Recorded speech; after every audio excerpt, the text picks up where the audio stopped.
Welcome back, everybody. Today I've got a couple things I want to go through. Obviously update you on everything that's going on with the car. I mean, that's what we're here for. But the first thing I want to go through real quick is I got myself a new daily. So this was a little rushed. I wasn't going to do this for a while, but I know I needed something that could tow the car eventually, just because of the state it's going to be in. It's not going to be the most street-friendly vehicle anymore. So what had actually happened is our team, the Fuzzy Demons, was invited to Team Vibes in Virginia, which is absolutely awesome. It's going to be super badass with all of us. That's in July, at the end of the July. So we will be out in Virginia. However, that just it instilled into my head that I need something pretty quick here. And then as fate would have it, about 2 days later, the dealership I work at brought in a few Explorer Sports from auction. I've always liked the Explorer Sport. I drove a few trucks, and unfortunately, I'm just not a truck person. It's just too much to be driving around a whole bunch. But here is the new car. So as I mentioned, it is the Explorer Sport. So this is the twin turbo EcoBoost. So this will pull plenty of weight as long as I use an aluminum trailer. I will not have any issues pulling the car. But it was a great deal, obviously, because I worked there, and it's got so many extra options that I really don't need, but are really nice. So things such as, of course, heated and cooled seats. My favorite, the heated steering wheel, which is absolutely awesome. We got a panoramic sunroof that goes all the way through, the bucket seats in the back, so there's actually an aisle, which the dogs will absolutely love. The rear and second row seats are automatic folding, so I can get those down in a pinch whenever I need to load up all the tires. But there's tons of room for tires once all those seats are down, in addition to the trailer, so that's going to be awesome. So like I said, I just wanted to go through a little bit of that. So we'll show you the outside before we go into the shop to update you on where the car is at. Now keep in mind, it's winter in Wisconsin, so it's got a lot of salt on it. But I assure you, this is a beautiful color when it's clean and in the sun. But here is the Explorer itself. I absolutely love it so far. I mean, coming from a front-wheel drive, 4-cylinder Kia Sorento that could barely pull its own weight on a windy day, to a twin-turbo EcoBoost 4-wheel drive, bigger SUV, I mean, it's a world of difference, especially with the options it has. I'm super happy, but let's get on with the rest of the video. Of course, I got my Red Bull here. Get inside. Okay, we're in the shop, so the first thing I want to go into right now is the progress on the cage, which isn't a whole shit ton, but it will start being a lot more in this near future. This is the last month I've got, but you'll see that the base plates have been welded in for the main hoop.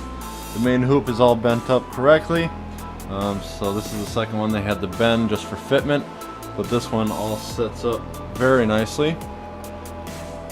So it's definitely exciting to get that going. I didn't want to work on the fuel system until that was finished and painted, because I just simply didn't want to open up all that and have it all hanging out before somebody's about to weld up on the whole car. The other big thing that I did not include in my vlogs, because everybody's seen people painting, and who cares? So I did go ahead and paint a bunch of the stuff for the motor. The things I did in high temperature wrinkled black are the fuel rail, then the intake manifold, the throttle body is done, and then the upfab J-pipe delete kit is done in that wrinkled black. So that's good to about 800 degrees, so we shouldn't have any issues with those pieces. They don't get that hot. And then we have the valve covers, of course. That is done in 500 degree paint. It's just done in white, and then you'll have the cover going over that. I just wanted to have a little bit more white inside of the motor, since the engine bay will also be white, so that'll contrast nicely. And then the other side of the motor will have the heat shield and the manifold.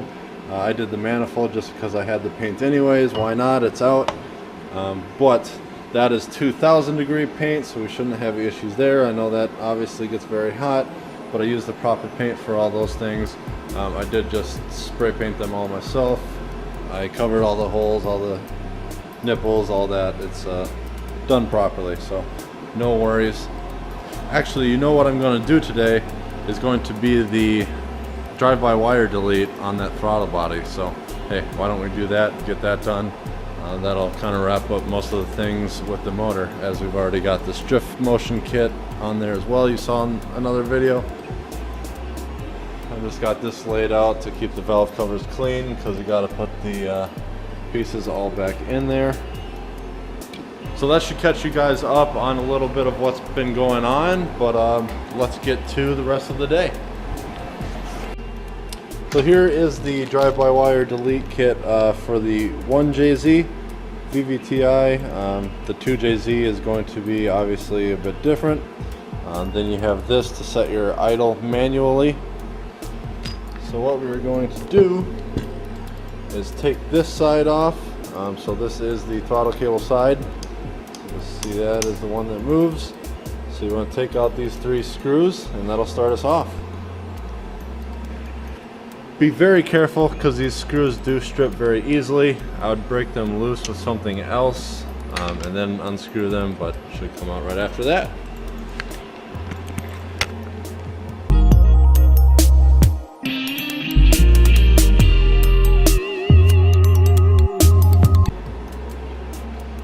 Once those screws are out, this piece will obviously pop off. And this is what you're going to replace. So you're going to take off that nut and replace this piece with that piece. And that will make this throttle body completely manual, like you need it to be.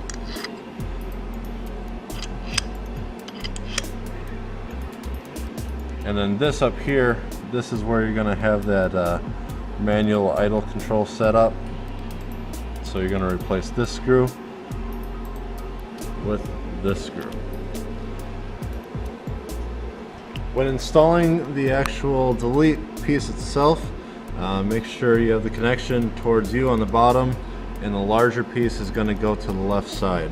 So push that on, put the crush washer and bolt on just like it was before.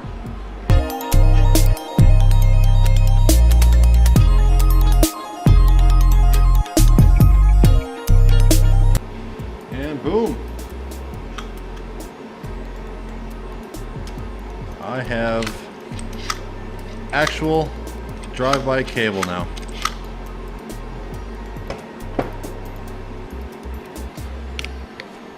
So that's out of the way, so we can put this back over here.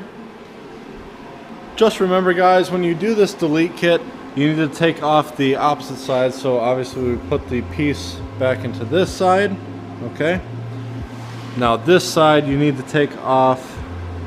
This is the housing that has all the gears in it. So you have 1, 2, 3, 4, 5, 6 different screws that need to come out. And then this piece will slide off.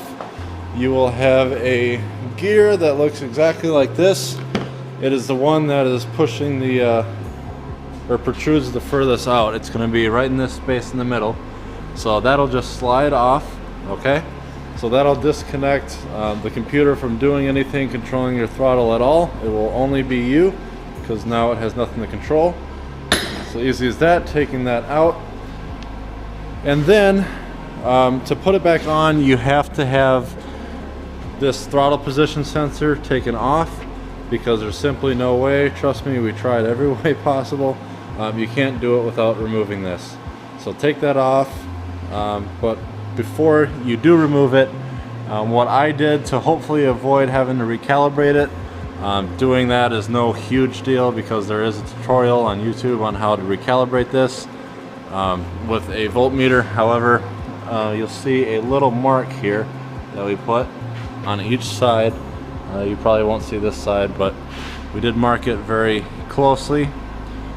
So once we have everything back on, we can clock it to its original position, and hopefully it would be fantastic if it was in the exact spot it needs to be, but I highly doubt it. We might have to recalibrate that, but no huge deal. But I just wanted to throw that in there. I forgot to record it once I opened that up because it was a day later, but not too hard. Just take that part off. The gear slides right off, not difficult at all. Then you are done with your whole assembly. Throw your throttle body back on and you are set to go. All right, the last little thing I think I'm gonna do, I just pulled all these bolts out to clean them up before the heads go on. I don't think I'm gonna put the heads on today, or sorry, the valve covers, duh.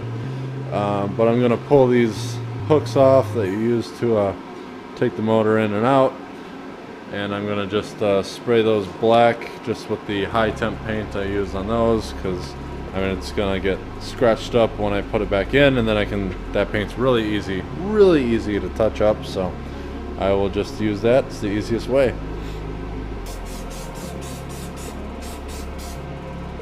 Alright, those are all coated up, so when I come back I can put those back onto the motor, whichever day that ends up being. Motor's covered up. So that's gonna do it for the day.